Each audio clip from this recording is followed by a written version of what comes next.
اور یہوہ نے موسیٰ سے کلام کیا، ہارون سے کہو کہ ہاتھ بڑھا کر زمین کی گرد کو مارے تاکہ مصر کی ساری خاک جوؤں میں بدل جائے۔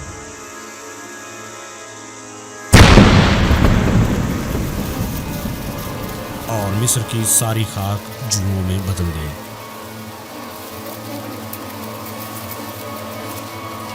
تمہارا کیا مطلب ہے کہ تم جوئیں نہیں بنا سکتے؟ لوگ یہی سوچیں گے کہ اس کا خدا ہمارے خدا سے زیادہ قدرت والا ہے اور تم صرف جادو کی چالیں ہی چل سکتے ہو۔ لیکن حضور، یقیناً یہ خداوند کا ہی کام ہے، کوئی بھی انسان یہ کام نہیں کر سکتا جو کہ ان دونوں نے کیا ہے۔ ہم بالکل بے بس ہیں۔ اس کی ضرور کوئی قدرتی وجہ ہوگی، پر ہم یہ اور برداشت نہیں کر سکتے۔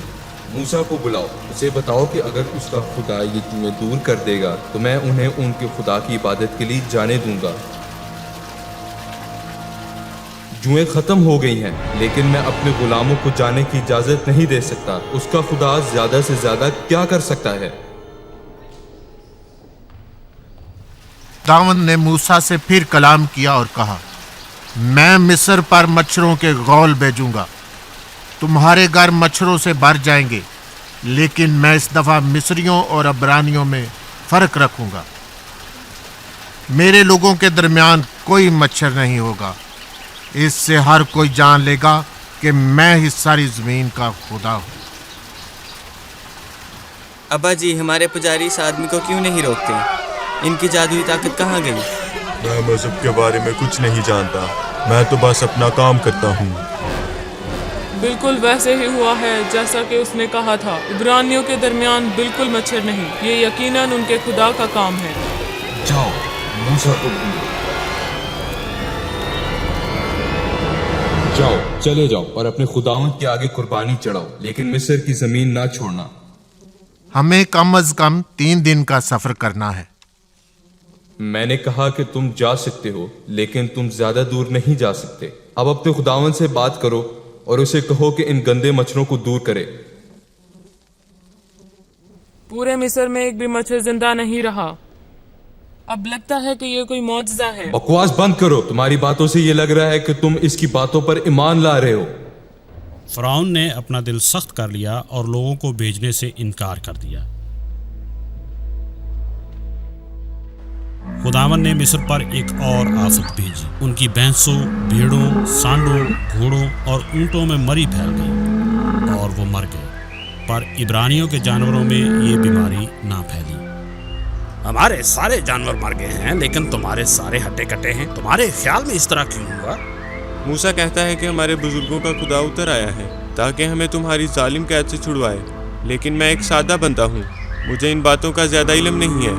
ہمارے پجاری ہمارے دیوتاؤں کو چڑھاوے چلا رہے ہیں، ہمارا مقدس بیل غصے میں آئے گا اور یہ سب کچھ روک دے گا۔ فرعون کو بتاؤ کہ بہت دیر ہو گئی ہے، ہمارے سارے مقدس بیل مر گئے ہیں۔ ہمارے لوگ بہت ناراض ہو جائیں گے جب انہیں معلوم ہوگا کہ ہمارے دیوتا عبرانیوں کے بے وجود خدا سے اپنے آپ کو نہیں بچا سکے۔ مصریوں کے دیوتا کہاں ہیں؟ کیا ان کے پاس کوئی طاقت نہیں؟ پر فرعون نے اپنا دل سخت کر لیا۔ خداوند نے پھر موسیٰ سے کلام کیا اور اس سے کہا کہ پورے شہر پر راکھ چھڑک دو تو مصری پھوڑوں سے بھر جائیں گے۔ خداوند فرماتا ہے، کیونکہ تم نے میرے لوگوں کو جانے نہیں دیا، اس لیے میں تمہارے اور تمہارے جانوروں پر شدید پھوڑوں کی لعنت بھیجوں گا۔ اوہو نہیں، پھر نہیں۔ جادوگروں کو بلاؤ، ان سے کہو کہ اپنی ساری طاقتیں اکٹھی کریں، دیوتاؤں کے آگے قربانیاں چڑھائیں اور اسے روک دیں۔ تم نے سب سے بڑے کو بلوایا ہے۔ تمہیں بھی پھوڑے نکلے ہیں؟ کیا تمہارے پاس موسیٰ کے خدا کے خلاف کوئی طاقت نہیں ہے؟ میری نظروں سے دور ہو جاؤ، تم سب نکمے دھوکے بازوں کا ٹولہ ہو۔ تم صرف ہاتھ کی صفائی دکھا کر لوگوں کو بے وقوف بنا سکتے ہو، تم سب دھوکے باز ہو۔ کہاں ہے تمہارے دیوتا؟ صبح سویرے اٹھ کر فرعون کے آگے جا کھڑا ہو اور اسے کہہ کہ عبرانیوں کا خدا فرماتا ہے، میرے لوگوں کو جانے دے، کیونکہ اگلی بلا سب سے بدتر ہوگی، یہ بہت تباہی کرے گی اور تمہارے بہت سے لوگوں کو مار دے گی۔ اس سے تو جان لے گا کہ میرے جیسا کوئی خدا نہیں۔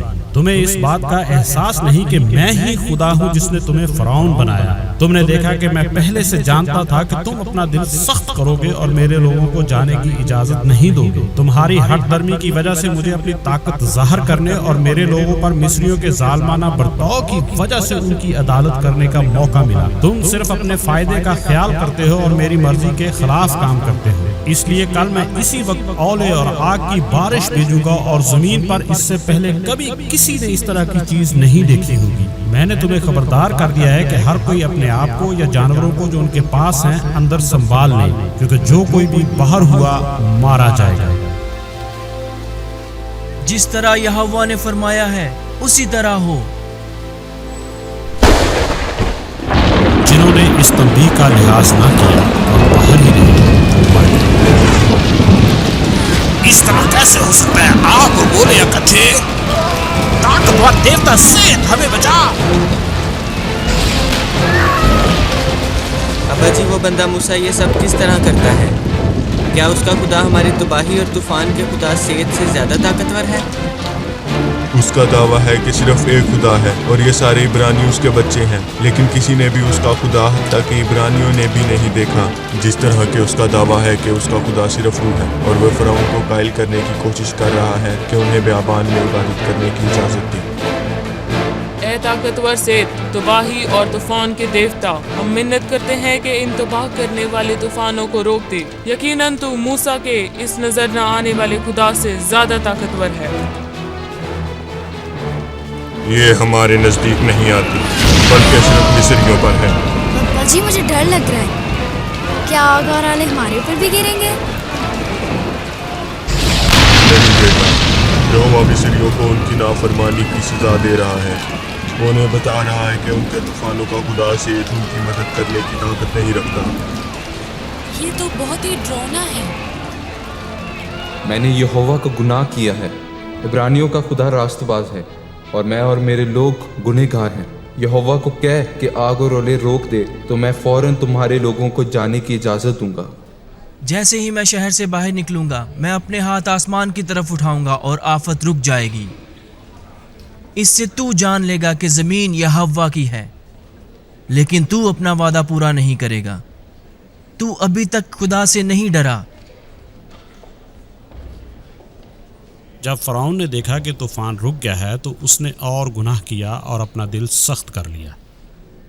اس نے لوگوں کو جانے کی اجازت نہ دی۔ خدا نے ایک اور آفت بھیجی، ٹڈیاں آئیں اور وہ ہر اس سبز چیز کو جو طوفان سے تباہ نہیں ہوئی تھی کھا گئیں۔ اس کے بعد ٹڈیاں گھروں میں گھس گئیں۔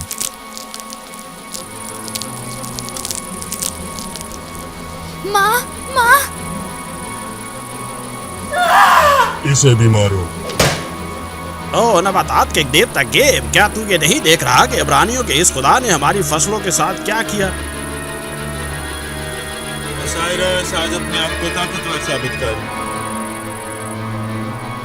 فرعون نے موسیٰ کو بلوایا اور وعدہ کیا کہ اس کے لوگوں کو جانے دے گا، پر جب خداوند نے ٹڈیاں روک دیں تو فرعون نے اپنا دل پھر سخت کر لیا اور اپنے غلاموں کو چھوڑنے سے انکار کیا۔ پھر خداوند نے مصر پر شدید تاریکی بھیجی۔ 3 دن کے لیے بادلوں والی رات سے بھی زیادہ اندھیرا رہا، لیکن عبرانیوں کے گھروں میں بالکل بھی تاریکی نہیں تھی۔ میں تمہیں اس سے پہلے بھی مار سکتا تھا، پر اس سے یہ ثابت ہو جاتا ہے کہ ہمارے دیوتا تمہارے خدا کے خلاف کچھ نہیں کر سکتے۔ میری نظروں سے دور ہو جاؤ، میں پھر کبھی دوبارہ تمہارا چہرہ نہ دیکھوں، کیونکہ اسی دن تم مارے جاؤ گے۔ تم نے پہلی دفعہ بالکل سچ کہا ہے، ہم دوبارہ پھر کبھی ایک دوسرے کو نہ دیکھیں گے۔ اے سورج کے دیوتا را، ہماری سن، 3 دنوں سے تو اپنے آپ کو ہم سے چھپا رہا ہے، کیا تو عبرانیوں کے اس خدا کو پچھاڑ نہیں سکتا؟ اب بس ایک آخری آفت اور ہے، پھر فرعون ہمیں مصر کو چھوڑتے ہوئے دیکھ کر خوش ہوگا۔ آج آدھی رات کو مصر کی زمین سے تباہی گزرے گی، ہر خاندان کا پلوٹا بیٹا مر جائے گا۔ خداوند اس رات میں گناہ کی سزا دے گا۔